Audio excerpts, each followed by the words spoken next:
पारादीपर अग्रणी स्वेच्छासेवी संगठन मनसा charitable trust पंचम प्रतिष्ठा दिवस पालित हो जाइछि। अवसर में एक स्वेच्छाकृत रक्तदान शिविर पारादीप महाविद्यालय और एनसीसी नाभाल विंगर मिलित सहयोग में महाविद्यालय परिसर में आयोजित हो जाइछि। कार्यक्रम में पारादीप बंदर चीफ इंजीनियर हिमांशु शेखर राउत मुख्य अतिथि भाव जोगदे कार्यक्रम को उद्घाटन करथिले। मनसा चैरिटेबल ट्रस्ट अध्यक्ष Mrutyunjay Mishra, NCC naval wing commanding officer Akshay Behera, महाविद्यालय अध्यक्षा कार्यक्रम को परिचालना करथिले। ए रक्तदान शिविर में बंदर रे थिबा विभिन्न शिल्पानुष्ठान सदस्य एनसीसी छात्रों सहित सीआईएसएफ जवान माने जोगदे रक्तदान करथिले। जगतसिंहपुर जिला रेडक्रॉस सहायतार आयोजित यह शिविर 150 ऊर्ध्व यूनिट रक्त संग्रहर आशा रखा ट्रस्ट अध्यक्ष प्रकाश कर पंचम प्रतिष्ठा दिवस पालन करुचु।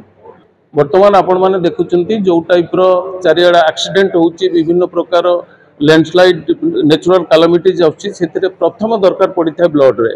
तेणु मनसा चैरिटेबल ट्रस्ट लास्ट 4-5 वर्ष धरी तार प्रतिष्ठा दिवस रे ब्लड डोनेशन कैंप करुची।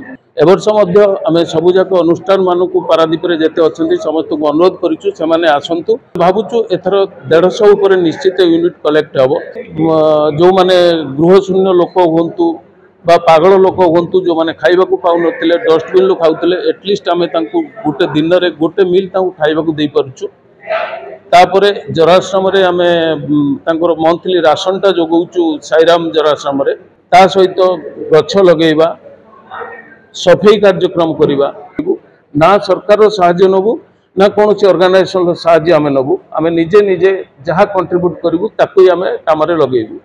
पारादीप मनसा चैरिटेबल ट्रस्ट पवित्र फाउंडेशन डे एवं प्रतिवर्ष परी मनसा चैरिटेबल ट्रस्ट आज रक्तदान शिविर आयोजन करिसेंती।